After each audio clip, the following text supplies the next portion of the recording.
I said, what happens if this store gets robbed? I said, what happens? I have no gun. I have no radio with the local police department up there. There is a dangerous issue happening in neighborhoods all across Indianapolis. Police say dollar store robberies can cause instability in our neighborhoods and also traumatize our neighbors. Despite IMPD's efforts, they don't always get help from the businesses following the crimes. Fox 59's Courtney Crown investigated this ongoing problem and actually spoke with a couple of victims of these crimes. Security cameras capture the predicament security officers in Indianapolis dollar stores face when an armed robber shows up. I immediately pulled my gun because the area that we live in, it's not safe.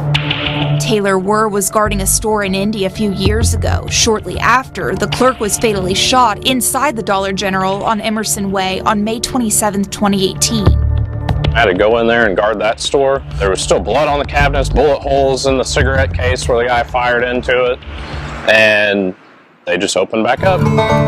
Kenneth Benge lost his job after armed robbers tried to hold up the Family Dollar on 25th and Sherman in 2019. I convinced the guy with the gun to lower his as I lowered mine, and they got what they came for and they left.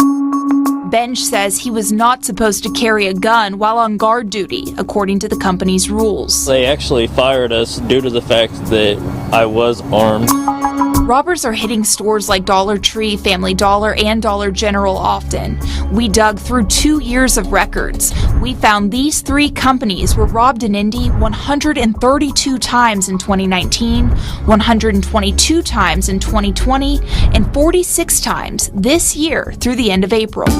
There are fewer than 50 Dollar Generals and Family Dollars each, and fewer than 30 Dollar Tree stores in Indianapolis. Some of these stores or businesses are in certain neighborhoods and they live close, and so it's convenient for them. It is a concerning trend for IMPD's robbery unit. Certain stores in certain neighborhoods keep getting hit.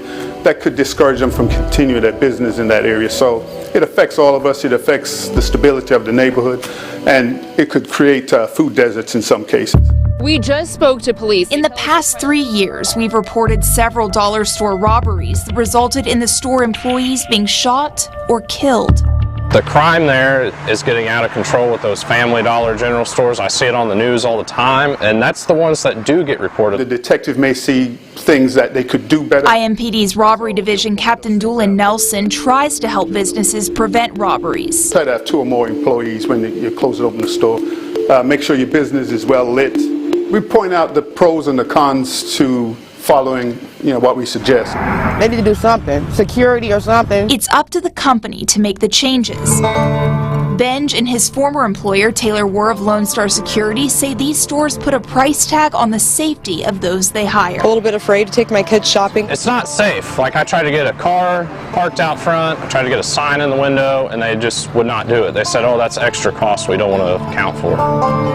What would you want the people to know about how security works or doesn't work for these companies? I mean, you get exactly what you ask for. So if you want a security company to come in and sit down and, just watch when a robber comes in and let somebody get shot, then that's what you're paying for. Was Courtney Crown reporting this afternoon. Dollar Tree, Family Dollar, and Dollar General denied our requests for interviews. They would not share details of their security processes publicly. Dollar Tree and Family Dollar say they have committed to a multi-million-dollar security upgrade, and new technology will be installed in Indianapolis stores. For a closer look at statistics on dollar store robberies in the Circle City and to watch extended interview clips, just head over to our website. It's fox59.com/IndyCrime.